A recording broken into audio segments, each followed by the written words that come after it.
Okay, Yeah. wow, it's 2:10. So we have the last presentation of our day now, and I believe this would be from Estrella Elementary, and this would be Ms. Sagastume and Ms. Valadez. So I'm going to go ahead and give Ms. Sagastume and Ms. Valadez co-host permissions now so they can share their screen with us. And Yeah, a lot of you have questions about creating tables and like moving students. We'll have a tutorial video. We'll make it this week or very soon. And then like we'll post it to show you exactly how to create like different tables for like a lesson. okay, so I'm going to stop sharing my screen, and we'll send everyone email. Is everyone participating in the conversation emails with links to the tutorial videos? And we'll also set up a website. So we're going to be a little bit busy this week, but it'll be a good kind of busy. And I think we'll have the videos on the main page of this when you first log on to Skies. Like we'll post it there, and we'll also send you a link when those videos are created to Robert's question. Okay. Okay, yeah, we understand. Okay, we understand. Preset groups will be useful. Okay. Well, I'm going to make it for iPads first. Then we'll start getting into the preset group thing. But that is a good future request. Um, okay. So Ms. Sagastumi or Ms. Valadez, could you go ahead and share your screen? Okay, thank you. And they're from Estrella Elementary. They're doing great things. And so welcome. Hello. My name is Stephanie. Oh. Miss Sagastumi? Yes. I'm not hearing your voice too clearly right now. It's coming through a little bit distorted. Can you hear me now? Yes, very clearly. Yes. It was the headphones. All right. So my name is Stephanie Sagastume. I'm a fourth grade teacher at Estrella Elementary. And last school year was the first time I used Skies with my fourth grade students and as a first year teacher. And what I wanted to show today was a lesson example of week 9 of distance learning. So what I started my lessons with was an attendance card. And on this attendance card, students were able to check in, and they were also able to collaborate and respond to their classmates' cards. So this is just a student example. Present. Something I did this weekend was practice my violin. And then I followed that card with an agenda card. And I tried to keep this schedule as similar as I could to the one that we would have in class. And then I also gave them minutes that they could work on each subject, just so they would have some type of pacing guide. And this was also a card where they can post questions that they had if they couldn't use the chat feature.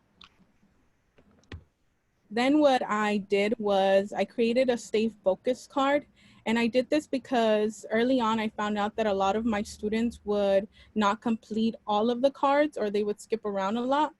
So I decided to just right away front load and tell them, this is how many cards you have, how many points it's worth. And I also set up some reminder tips while they were working on their Skies cards. And I'll just give you a moment to read over these. It's just, what I found was helpful for my students.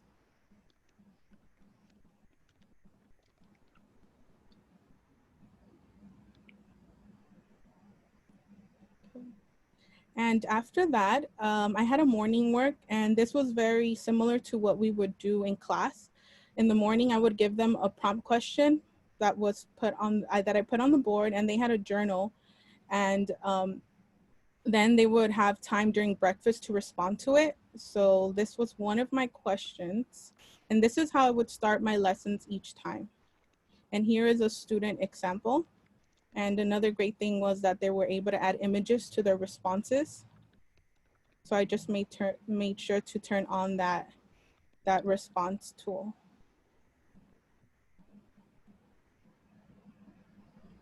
After my morning work card, I would usually have a video posted for them with comprehension questions.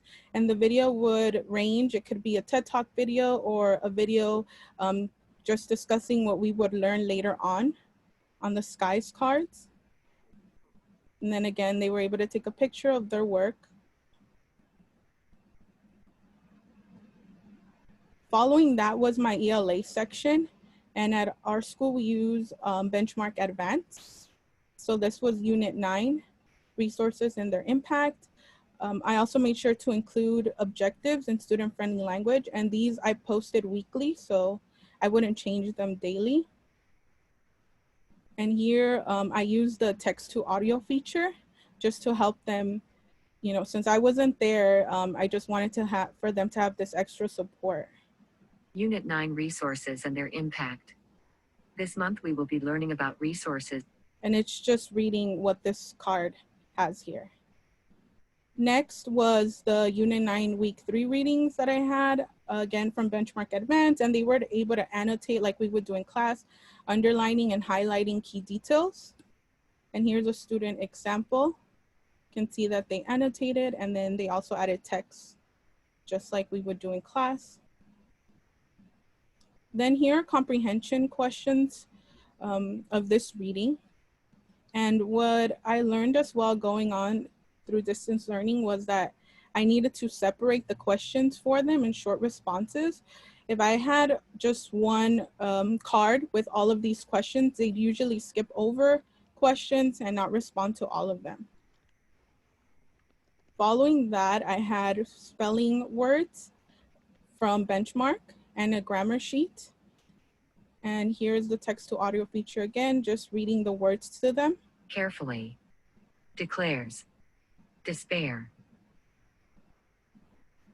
Then with grammar, I annotated for them. And here was an example of my first question, or the first question. And then this is a student example of how you would use the type box in order to respond to each question. Then I would have the answer key, but this was only visible to me, just so when I was grading, it was a little bit easier. So I just make sure to turn that card off. Then this is my fluency section. This was a way that I could still progress monitor my students, which I really enjoyed. I would give them a weekly fluency practice sheet, and they would time themselves for 1 minute. And then here's a student example. A man is a metal that predicts a mantic. In addition to that, I would have my students keep a log. Since they did not have the sheet in front of them, I just had them write it on a separate piece of paper. And then on Friday, I asked them to take a picture. Then this is the read aloud, which they can practice after, just to get better for the next time they read. A magnet is a material that produces. Then I would give them a break. And again, I would just make sure to add a time around how long the break should be to keep them on track. And sometimes I would add like a coloring page or something that might interest them in art video. Next was my math section. Again, I had weekly objectives here.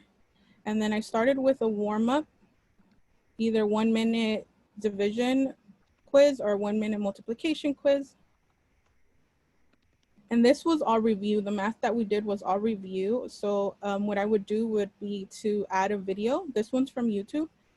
And then just try to clearly explain what I wanted them to do. For math, I used the My Turn, Your Turn, which we would use for Math Plus on Skies Learn, and just outline the steps for them to complete this. But then again, this was review. So we had done this in the classroom before distance learning.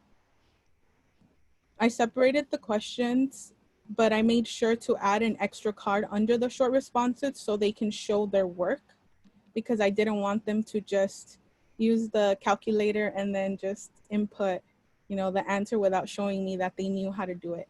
And I also I let them know that it was, they could use which strategy was best for them. So it wasn't a specific strategy, but this was one way they could solve the problem. For the remaining time of math, I had them go on ST Math or Khan Academy. And I would also have them let me know how long they spent on it. So hopefully all of them spent 30 minutes. And then I asked them to tell me what they learned on the self-paced platform. Here, I used a P video from YouTube, so they can take their break. And then some students would show me a video of them exercising or taking a picture, as well as lunch. They had a break there. Then for health, social studies, and science, I would alternate within a week. These are the objectives for health. And I used the platform BrainPop. And we had been studying the body systems during distance learning. So towards the end, I had them complete a research project. And I did give them a choice of which system they wanted to continue researching, which is something that we learned in Future Ready, just giving them the option and choice of what they prefer to do, as well as showing them, giving them the option of how they'd want to show their research.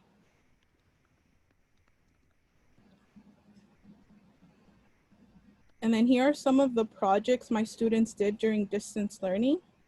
I'll just play a little bit of this one. Good morning, my name is Ryan, and today I'm going to be explaining about the muscular system. The muscular system has over 600.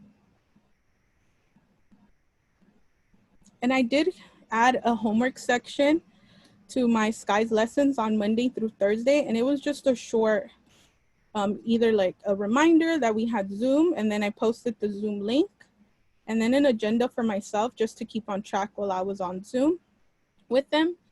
And then a reflection card, just asking them what was something they enjoyed or disliked, what they learned, so then I can get my lessons moving forward. And this was a student example, as well as adding a 20-minute timer from YouTube so they can time themselves reading. Then on Fridays, I did vary my lessons a little bit. On Fridays, I would give shout outs to students who participated, completed all their work, improved on logging on, improved on reading, and being kind to others when they collaborated by responding on their Skies lessons, as well as art. I included art on Fridays. And this one was for Mother's Day, and I just gave them options on which videos they can use, just depending on what type of materials they had at home. And on Fridays, I also asked them to share with their family members what they did throughout the week on Skies. And here's a template that I would provide if the student did not want to record themselves with their parents, as well as including the conversation norms poster we used in class. And then just some next steps that I wanted to share with you for this upcoming school year. Just I want to change the way that I start by spending more time on the procedures, just asking them or letting them know what I expect from them on each card. Also using the text to audio features more, and encouraging more collaboration among my students, and personalizing my videos and messages to them. Then lastly, I wanted to share this collaboration course that I worked on with Skies helper Jasmine. And it's just a place where teachers can share their cards or things that they have found useful. And then you can also use what is on that course. And that is the end of my presentation. Now Ms. Valadez will share with you. Thank you so much, Ms. Sagastume. So let me just share my screen really quick. Hello, everybody. Hope everybody's doing well. Ms. Valadez. Yeah, happy, what day is it today? Monday, I think? Yeah, Monday. one of those days. It's vacation time, so. All right. So, hi, everybody. So, my name is Michelle Valadez, and I am a 4th grade teacher going on to 5th grade this year at Estrella Elementary. So, whew, go me. All right, so I just want to show you a sample week of what I did. So I was also in 4th grade in the Sagastume, and I approached the lessons a little differently. So one thing I want to stress to everybody, and I'm sure it's been mentioned again and again, remember, it took us a while to get to here. So, you know, I just like all of us, you know, we all had to start somewhere. And my lessons in the 9th week looked a lot different than the lessons in, say, the 2nd week of instruction for distance learning. So kind of like Ms. Sagastume and a lot of my other colleagues, I always opened it up with, and let me just kind of get it. Here we go. You can see the screen okay, right? Everything's good? Yes? No? Yes. Yeah. Okay, great. Thank you. Okay. So every week in the beginning of the week, I would kind of shout out to the kids who did a lot of great work. So I would include like cute little pictures here, the superstar, they love that. And I would also recognize those students who completed 100% of their cards. Now, I noted I wanted to make a distinction. The superstar was the student who actually, if they got 2s or 3s on their cards that they completed, they would go back and fix it and get the most points possible. So that was always my superstar. And some weeks I had 1, some weeks I had 2. The 100% complete was just, did they complete all the cards that I had given them for that week? So that was one distinction that I wanted to make, because I wanted to make sure to include and kind of shout out as many kids as I could. And I even wanted to recognize those students who maybe completed 95 to 98% of their cards. So I wanted to be as inclusive as possible to kind of give them that motivation, like, hey, I got 95%. Next time I'm going to go for the 100% complete. Oh, next time I'm going to be the superstar, right? So I always prefaced each lesson. This was kind of like their little grounding, where they would come in, they would say good morning. They would check in to see. I always had my office hours posted, and I would have this here and also be able to translate it so that the parents who wanted to see it could also see that, oh, that was the time I was available. I started having a note board near the end of the year just because I wanted whatever questions that students had for me, I wanted to see if I can address it there. So that would be the first thing that they see. Oh, Ms. Valadez wanted to answer my question or got back to me. And also this was their point here where they could ask me any additional questions before we moved on with the day. I always try to keep a Zoom meeting. I had a Zoom meeting every single day. You know, for about, I guess I was insane. I did it for about an hour and a half. Then I cut it down to about an hour, 45 minutes, because I saw that I was burning out and my students really needed that break, even though they were in upper grade. But I always had the same time, and the Zoom link was always there with the meeting ID and the password, so that they could always go back to this part and kind of sign in for our Zoom meeting for the day. I had 2 sessions for instruction, and the reason for that was because, and I'm going to show you very soon why I did this. When I talked to my students, and I tried to talk to them during the Zoom meeting itself, and usually on a Friday, I would try to get feedback from them. I really wanted their honest opinion. How did they felt, and online instruction was the time okay? How could we make it work?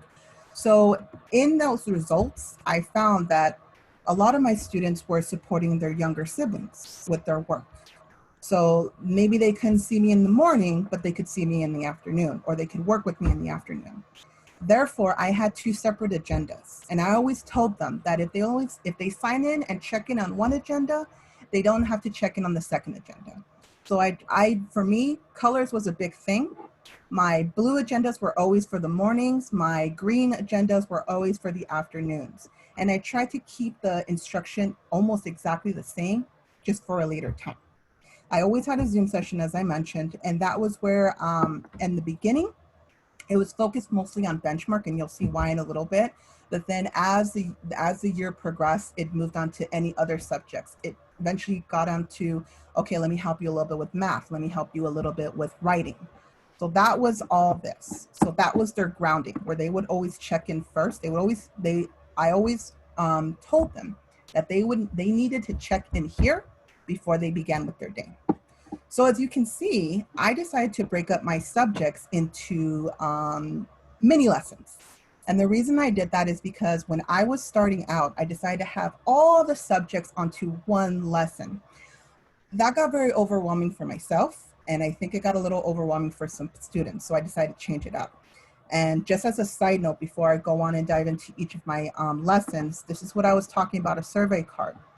So what I did is I had a survey, and this was actually done after a spelling test where I wanted them to, formally after a spelling test, where I wanted them to really take the time and read these questions with their parents, hopefully, and try to answer them as honest as possible. So, it was questions, do you go back, I grade work from this time to this time. Do you go back to get better grades or do you leave them? Now, of course, so everybody always said that they went back and redid them, but I'm going to leave it at that. So one of the questions I wanted to ask is during this week, I wanted to gauge where they were going. So I had them go to the lessons and I had them see, okay, what are some subjects you think you can work on your own? And what subjects do you think you need support in? Which is why, as the year progressed, it moved from having that Zoom meeting just about benchmark to having it a little bit about benchmark, but a little bit about math, about science, about writing, etc. So I had a couple questions, and at first I had 15, but I felt it would be too overwhelming for them. So I just kind of stuck to the core 8 because I really, really wanted to get their input, and I really wanted it to see have it a evaluation of the instruction online. Okay, what do they need support on? Is the schedule working for them? Where can we go from here? So that's what I did. So that's what kind of drove this instruction, and that's what kind of drove me to kind of do my lessons in this type of format. So the first thing was always, and the thing is, because our Zoom session started at 10 o'clock and I had class starting at 9 o'clock, I always gave them time that they could actually go and have a choice. This was kind of like my little choice board. They could go and work on any lesson of the day. If they needed support, that would be the time that they would come and let me know during the Zoom meeting after we went through our core benchmark lesson. I would always try to start with benchmark. So I was hoping between the hours of 9 and 10, they would get exposure to at least most of the subjects and come back with questions. So that was my reasoning behind it. And it was the same thing for my afternoon session. It began at 4 o'clock and I had my Zoom meeting around 5 o'clock, 5:15 in order to have that, for them to have that time to do the same thing as well. CNN 10 was the most easiest. I just had them access CNN 10 online, making sure to put the date. And I would have them just write down 3 facts that they learned and 2 questions that they had, what we would do in class. For a while, my student, and I'm sorry I don't have it, but for a while, my student could not access the videos. So what I would do is I would try to wait and wait and wait until eventually CNN 10 would pass out a transcript, a live transcript of the video, so that if they couldn't watch the video, they could read the transcript. Now, was it exact? No. But throughout the course of the day, they got the general gist. They were able to tell me at least 3 items that they learned and 2 questions they still had. And it was the same structure every single day. For me, a big thing was consistency.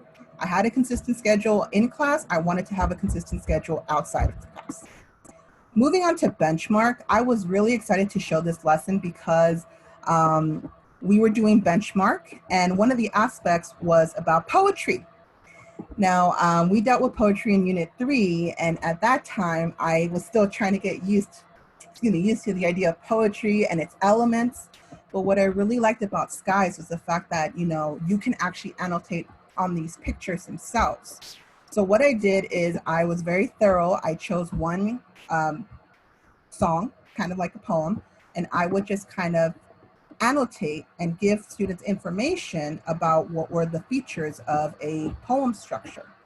So this is just one of the aspects that I used with annotations. And then I gave them a chance to read a very famous poem by Shel Silverstein and also annotate to practice the stanzas, the rhyme scheme, kind of like how I did it with these examples. So with benchmark, I always had examples of what I wanted to see before I would let them kind of try it out themselves. And even then, this was still during direct instruction in the Zoom meetings. Oop. I love it. Okay, so here are some quick examples of student work. They were able to annotate very well. Of course, with iPads, it's a little bit easier, but I really love the persistency of my students who work with Chromebooks and laptops. So I really appreciated that. So that was just something that I used for benchmark. And again, a consistent schedule every single time. When something came new, like with annotation boxes, I always try to include a video, an instructional video, sometimes with my voice, sometimes without, on how to do this feature on Skies, because my students were still not familiar in the beginning. So I would show them physically like how I did it so that they can try it out on their own. So that was just another example, okay? So moving on to math, because I know I'm running a little bit out of time, I apologize. Math, I followed the same structure that Julius and James helped us out with in Estrella, the my turn, the your turn, and the assessment. So I would have videos where I would record myself, and I'm sorry, you're gonna hear my lovely voice, probably gonna be a little bit loud, turn down your volume a little bit, last warning. Hello, ladies and gentlemen. So what I'm going to do is I'm going to go over the My Turn cards, and this is for lesson 6.1 fractions. This is just a quick review because I'm going to do the My Turn cards, and then I would like you to try the Your Turn cards on your own. So basically, I always try to preface it, well, what was the goal? What was the reason why I was doing this? So I would always do the My Turns, and then I would always include the Your Turns at the end where the students were able to annotate as well. Another example would be, again, later on when I would focus a little bit more on the my math, I would give them extra practice pages, you know, little chunks at a bit at a time. And the quizzes usually follow the same format as the practice pages. I never wanted to switch it up and give them something different, give them something that they've never seen before. So and this was able to help me formally assess them and see where to go with the next lesson. Either review, give them more practice, or have that Zoom meeting with them to discuss the results. It was the same thing with spelling and grammar. They were able to annotate. I used a few things from Teachers Pay Teachers, as well as the benchmark materials that you can access online. Once again, annotating, highlighting, color coding was just my thing. And the kids really had a good time with it, I think. They really enjoyed that freedom to do that. At the end of the week, I would always have a spelling test where they would, and this was using the function on Skies, where they would hear the word being spoken. And I believe they are being read this sentence as well. So Carefully. They must be carefully handled and stored. Carefully. There we go. Eight words every single week. So that's what we do. And then there was a problem where one of my students said he couldn't hear the recordings at all. He tried and he tried. He restarted his computer. He just couldn't do it. So what I did is I made a special card just for him or anybody else who would encounter that problem. And I told them, hey, you know, I'm going to go by the honor system. I'm going to assume that you can work with your parents, or you can ask a sister or a sibling, and they could tell you the words and you would write them down, and I would grade them right then and there. They would still get the same 8 points or however many they missed. So with that, I'm out of time, but I'm just going to show you just quickly, don't mind Julius, just about science and art, incorporating science and art, right? My guys were able to draw the predators and the prey and the ecosystems. And that was pretty much it. So what I would probably do in the future is probably just incorporate a lot more online apps that we did learn from Future Ready. I was also part of Future Ready. I really like the idea of having multiple ways to present work or have students turn in work. That's just something that I really want to push more for, especially because I've had students who are English language learners, students with IEPs, anything to kind of get them into this. And then just one more thing. So for those of you who are asking about Google Slides, so I was able to upload my Google Slides format. So what I did is I just made a copy. I downloaded it as PDF, and there was 2 ways to do it. So when you upload a PDF, you can either upload it as a whole document, which is how you do it here. And the interactive notebook, whatever you have links, they still pretty much work. So I thought this was really cool. Or you can also do it as separate pages, where you can kind of do it as a slideshow. unfortunately, the links are not clickable. So for me, I learned by doing, and this was all how it was for the majority of this time, using Ghost Skies with the animated GIFs, using the text-to-speech feature, using voice recording, using pictures, using annotations, using everything that Skies has to offer. And from what I hear, he has even more to offer. I'm very excited to just start this new year. So thank you.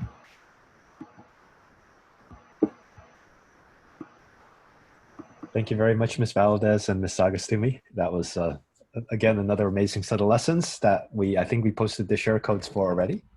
I'm going to go ahead and post the share code one more time in case anyone wants those. See this? And I believe we have 9 minutes for questions. Sorry for going no. I'm not sure if Alex still has the question. Yes, I still do. Okay, yes, go ahead. So one feature that I noticed is when you annotate, there's like a timeline where you could like reverse in case you make a mistake. But I find that kind of a little bit difficult for some of my kids to kind of like go back, especially when it comes to like text. Okay. So it's a great feature, but I was wondering if you guys could think about an alternative of like an undo button. Undo button. Okay. Yeah. Especially when they're annotating, because sometimes they're writing, and they're, you kind of have to like just guess where in the timeline did you make the mistake, as opposed to erasing the whole thing. So just like an undo feature. Okay. Okay. Aspect. I'll write this down. Yeah. Yes. Second is since they are annotating, and this comes specifically better for like the kindergarten kids or smaller kids, is on the text feature where they could use a marker, highlight text. But if there was a shape feature where like the shapes could be put for them, like squares, circles, basic shapes. Right. As opposed to them drawing like a circle. Ah, that's a cool idea as well. Yeah, I think one thing that we definitely want to put in the drawing sometime is the ability to or even shade in, or even like have objects that you can move around so that worksheets could be interactive and that sort of thing. I think someone asked about math manipulatives earlier, and this is something that we'd like to put in. We see a lot of like worksheets where you cut them into pieces and then you move things around, and this is right. Well, you can kind of like cut feature like within within the annotated document, or even the other one is like if you draw a shape where they can like shade in the shape instead of like scribbling it in. Yeah. Especially since some of the kids aren't using an iPad, so it's not as easy to use your finger. Right. You're using mouse control. Yeah. Mouse control, the color, and even for myself, it's sometimes a little difficult. Right. To, like mouse control draw something freehand. But just some feature that I realized my kids kind of give me a lot of feedback. Yes. Since they're used to using like Google Docs and Word mm-hmm. Whenever they typed and they had to like, oh, I made a mistake, like there was no like undo. Right. Like timeline, what is this? So it was just it's a good suggestion. Yeah. Okay. Cool. Okay. Thank you, Mr. Serafin. Well. Cool. Any other questions? I think we had a question about text-to-speech ability within the annotation tool. I don't think we have it within the annotation tool, but we do have a generator called read alouds where you can paste text into a box and it will generate like an audio recording from that text.